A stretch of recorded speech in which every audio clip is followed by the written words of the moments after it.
Today at shop.dap.com, we're going to be going over installing a lower Pendulum or Dogbone mount on a MK7 GTI.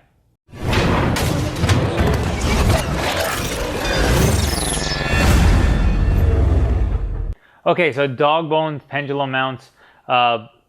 This is one variation of multiple different versions that you might find for MK7s and previous generations.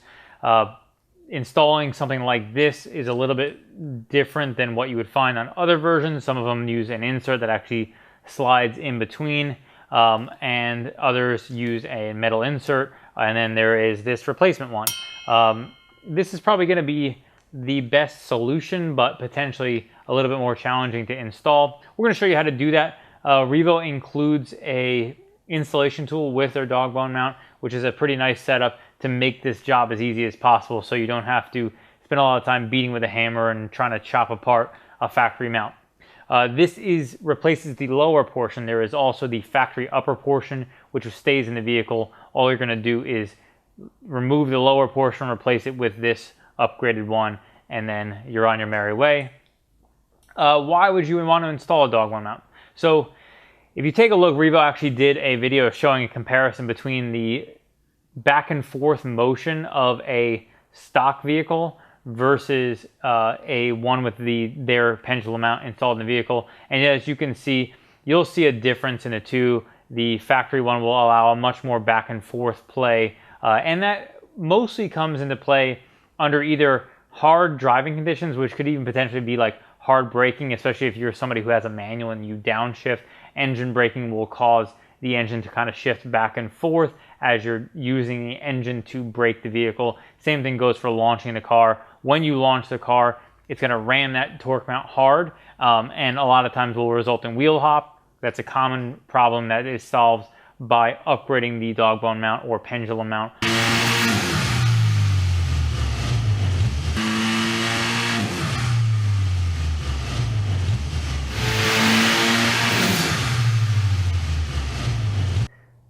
Okay, so to start with our install, we're going to be removing this Dogbone mount.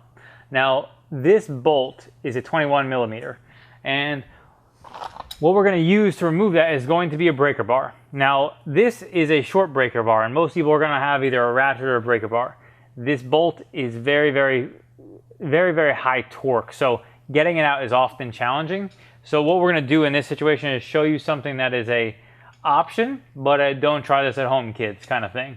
So what you would do in that situation, if you have either, first best thing to do would be use an air tool that has the torque to take something like this out. That is not going to be an option for most people.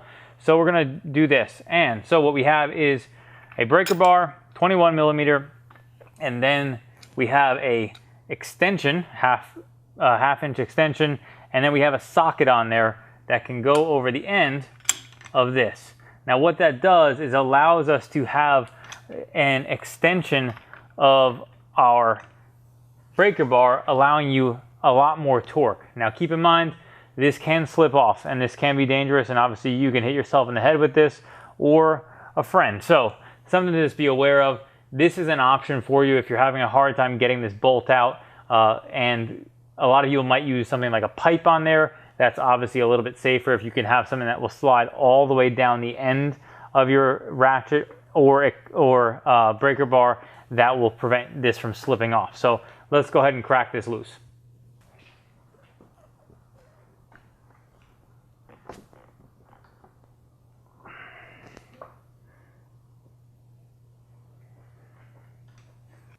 Okay, so now that we cracked this loose, we can actually just finish taking this bolt out.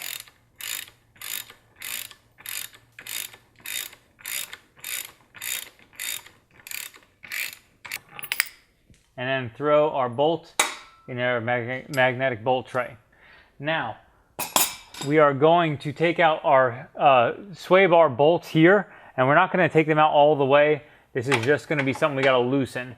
And the reason why you need to loosen these is because the Swaybar is directly above this mount that we're going to be taking out, and to get access to what we need to on top, it's easier if the Swaybar is loosened up. So we're just going to crack all of our 13 millimeters loose. What my plan is to do is, so they say not to take them all the way out. So So my suggestion for most people is to take them all the way out, or at least take them most of the way out, and then you can just thread them back in. And again, the reason why you don't want to take them all the way out and loosen this sway bar all the way is because you might have a hard time getting these brackets lined back up. That can be challenging if you take these bolts all the way out. So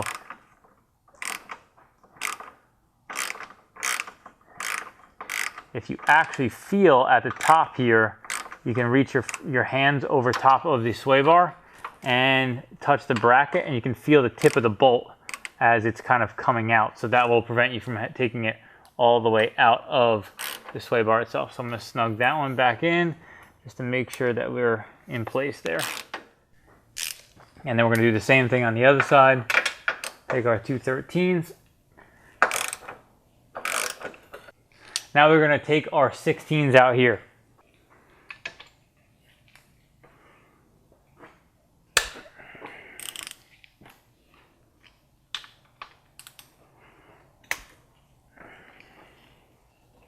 Now that we got our 2 Dogbone mount, now we can take this and slide it out of the way.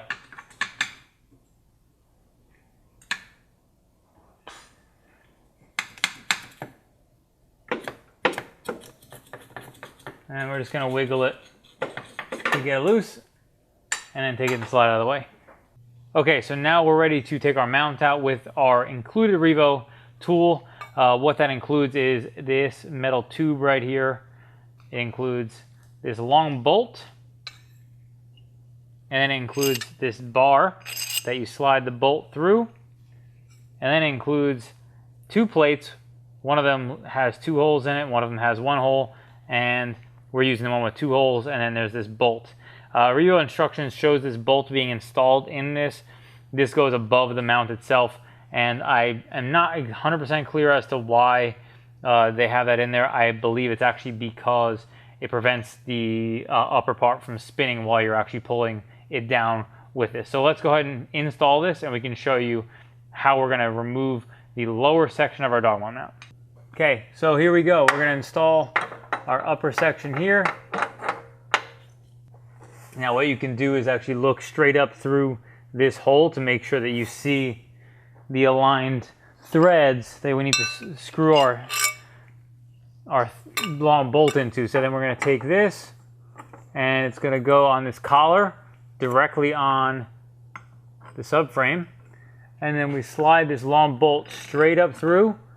And again, keep in mind there are some grooves cut into this bar, so we can take those grooves, and then we should be able to just thread this guy in place and see it start catching as it is doing that. And what I'm going to do is just thread it down by hand until it gets snug. Now, this is an 8mm, so we're going to grab a ratchet. We're going to grab a ratchet and an 8mm socket and just start tightening that guy. Now what you want to do is make sure that your collar is sitting evenly, and also I would suggest take a look up top and see if you can make sure that the plate up top is sitting as flat as possible as well. You want to make sure that all this stuff is sitting the way it's supposed to, because if this plate up top is hung up, you could either bend it or cause damage to the vehicle if it's not properly coming down. So again, that's something to make sure that you have going on properly when you start loosening things like this, where really this is the equivalent of a press. So we're essentially pressing out this motor mount.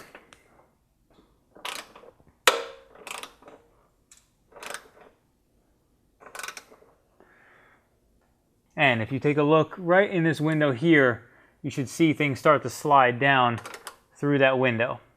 Okay, so I pulled that back out because it wasn't feeling right to me. Just want to quick note that something that I think is a tough thing to deal with when you're doing DIY stuff on cars and you're not familiar with cars is when you're starting to do something and it doesn't exactly feel right, you should always stop and try to reassess what you got going on. So what I'm going to do is actually spray this mount with PB Blaster or penetrating oil. That will help kind of keep things from sliding or allow it to kind of move more freely as we're going down with this.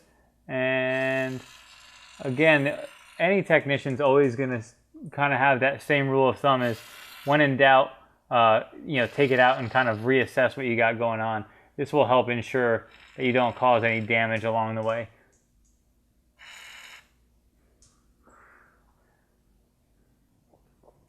So we can let that the penetrating oil sit for a minute and then give it another shot. We'll reinstall that upper portion and then start again with removing that mount. And sometimes with parts like this that are actually pulling out like this, it's a matter of actually getting a straight angle downwards. And so you want to kind of work this in to make sure that once you snug it up on the subframe, it's pulling straight down instead of at an angle. If it pulls at an angle, that's going to give it obviously not as good of a pull in the correct direction, which can create issues where it binds and then doesn't pull correctly. So that's really what you're looking for in this circumstance. And let's give it another go here.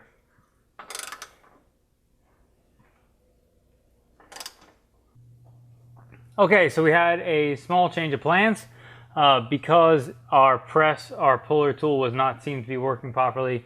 What I did is I actually cut a slit into the mount itself here. And so what I did is I actually just had a skill saw here. I cut one slit here, and then I'm taking this piece and I just popped it out and broke it out. And then you can just use a screwdriver to slide this lower section down. Now, ideally, obviously, my goal was to, instead of having to do that and break this and destroy it so you have to throw it away, I was hoping to be able to make it so you could actually reuse this if possible. Unfortunately, the upper portion of our mount would not budge out, so we had to do it this way. And one note I want to make is Revo has in their instructions that if you have an aluminum subframe, like the US model S3s, you would have to cut a notch into this anyway, because I guess there must be a notch in the subframe that prevents this from coming out properly. So let's go ahead and chuck this and install our new one. Okay, so now we are ready to reinstall our mount right here. And what I'm going to do is start by lining it up with this section forward. And then just get that kind of pushed in place. And you want to make sure you have the correct orientation, because once you get this guy spun in there, you're not going to be able to move it. So all we're looking to do is line up with the upper mount to make the correct gap and opening. Then we're going to take our plate here with the hole in it and slide our long bolt all the way through it. And then I'm going to throw my other plate up top so I can thread that through.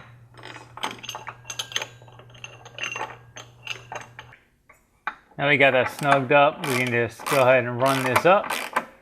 And as you're doing so, you just want to make sure nothing's going to snag as it's pulling in place. Should be super easy. And you just want to make, the only thing you're really looking for to make sure is this doesn't cockeye or bind anywhere on the subframe as it's going in. And again, you should probably watch up top just to make sure that everything is lining up properly, because otherwise you will have to take it out.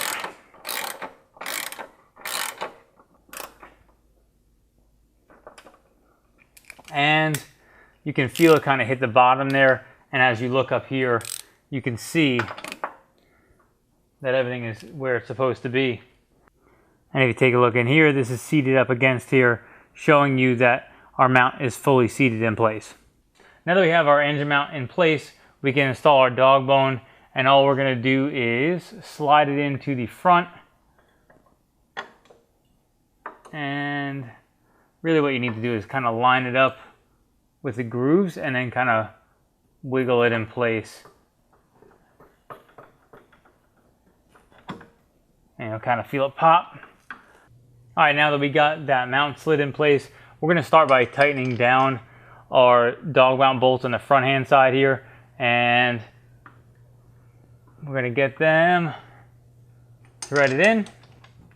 Now, one note I want to make is you want to be 100% certain that you're putting these in the correct place, because if you put the one that's too long, which would be for the back, the longer one, in the front, and you just continue to tighten them, I've heard of people who just tighten them until it breaks the transmission case. So you want to make sure that you're tightening them appropriately in the correct place, because again, you can cause some pretty serious damage if you do it in the wrong place. Now this is kind of an old technician trick here, where you take a pry bar and kind of wiggle it against the subframe and the transmission. This allows you to get the slack you need when you're messing with bolts like this, because a lot of times it's hard to move the transmission. Any long pry bar like this would work, or even maybe a pipe or something, just to make it wiggle a little bit easier.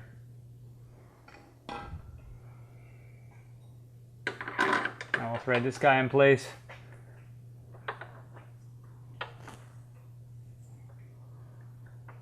And as you can see, we need to come back a little bit with our engine and trans assembly. So we need to pop this backwards.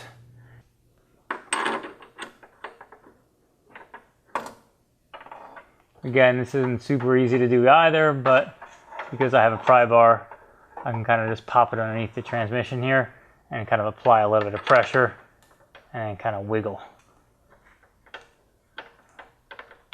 And this allows the engine and trans to move in place real easy for me and get this bolt in place. Now we can take our 13s and snug them up. Now we're going to snug up our 16s.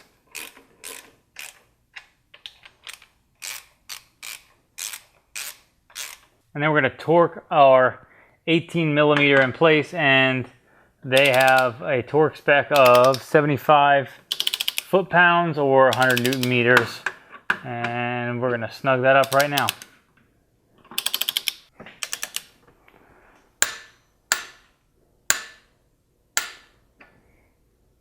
And we're all set. Now we're all completed. Just wanted to obviously show you guys a little bit of a different variation and show that a lot of times people mention that our DIYs make it look too easy, or that we cut out parts that are hard. And oftentimes it's true, and a lot of the times we do that because we want to give people a seamless DIY that makes it easy to understand and cut out all the fat of watching all the variations of how you have to pivot. But what I like about showing you some of that stuff is that it shows that not every install goes as smoothly as planned. And while we initially had intended to use the included tool that Revo has, which allows you to press everything down and push it back up and get everything back in place, it didn't work out that way. So we had to cut out the lower mount and get the other one pushed back in place.